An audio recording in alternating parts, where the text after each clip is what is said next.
Мылқаудың махаббаты. Өмірде болған ой саларлық оқиға. Рысқұл қара шаңырақтағы жалғыз ұл еді. Менің әкем оны Қайназардың көзі ғой шіркін деп, Рысқұлды көрген сайын иығынан қағып, еркелетіп көтермелеп отырады.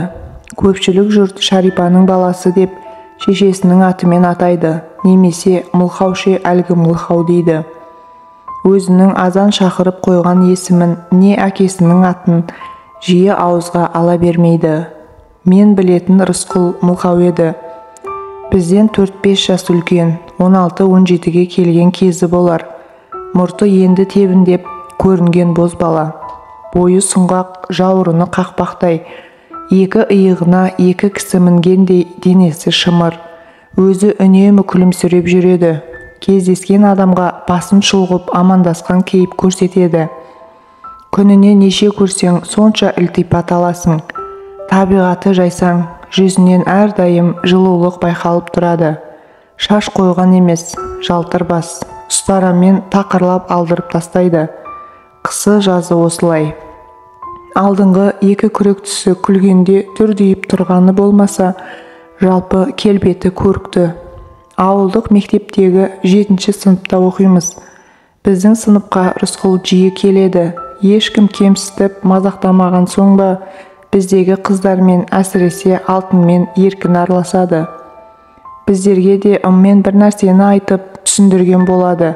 Көбіне оны түсінбесек те, сыпайылық жасап басымызды изейміз.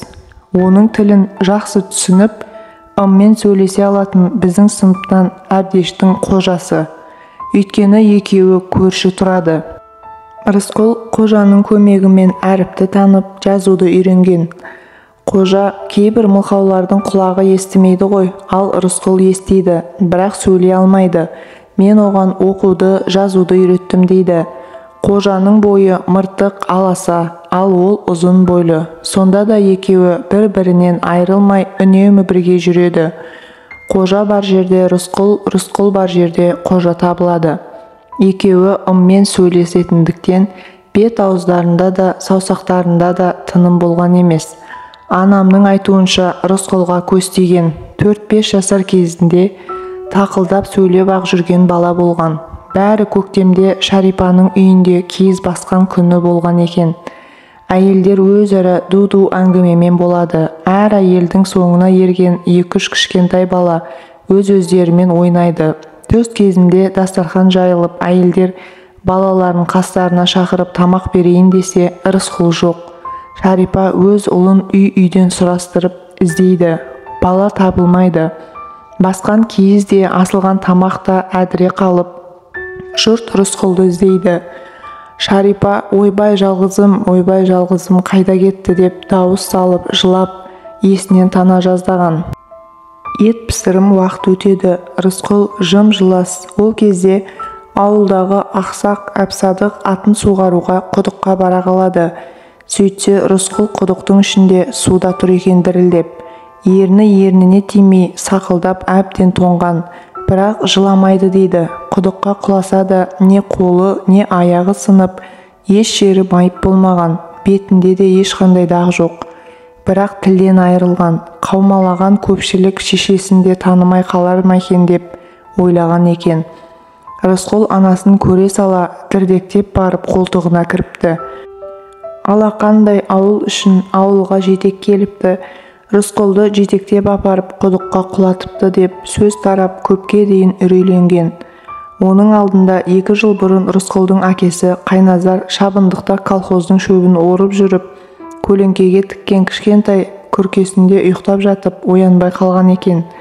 Ендігісі мынау айдың күннің аманында баланың құдыққа түсіп аман есен қалуы, Шарипаның ой жалғызым деп боздауы осыдан болар. Міне содан бері Рысқұл Мылқау атанған. Мектеп директоры Ораз ағай Рысқұлдың әкесі Қайназардың көп жақсылықтарын көрген екен. Мылқау болғанымен шаруаға мығым. Рысқұлды мектептегі шаруашылық жұмысқа алған. Бұл жесір әйел мен жетім балаға қол ұшын бергендегісі. Шешесі мектептің еден жуушысы болса, Рысқұл қыс бойы мектептегі барлық пештерге от жағады, көмір түсіреді. Жазда Мектептің сырттарын ақтайды, бұзылған парталарды жөндейді.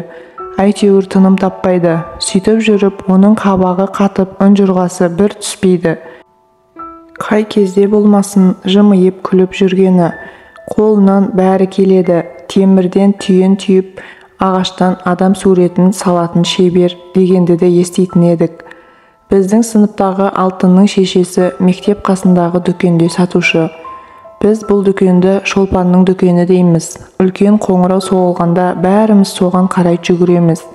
Құмартатынымыз бөтелкедегі татты лимонад. Кейде ақшамыз жетпесе, бәріміз қосылып жинап лимонад сусынын жарты кило пряник сатып алып жейміз. Алтын дүкеншінің қызы болғандықтан бізге қосылмайды. Біз дүкенге кеткенде Мылқау Рысқұл Алтынды айналшықтайды. Алтында оған кетер емес. Мылқауға тілін шығарып, сықылықтап күліп отырады. Қожа осы кезде Рысқұлға жақтасады. Үшеуінің ербеңдескен саусақтарын, сөз сөйлегендерін көріп, біз де кейде қосылып күлетін болдық. Рысқұл ақылды, үзіліс аяқталып қоңырау шырылдаса, сыныптан шығып кетеді. Өзінің сан жұмысын одан әрі жалғастыра береді.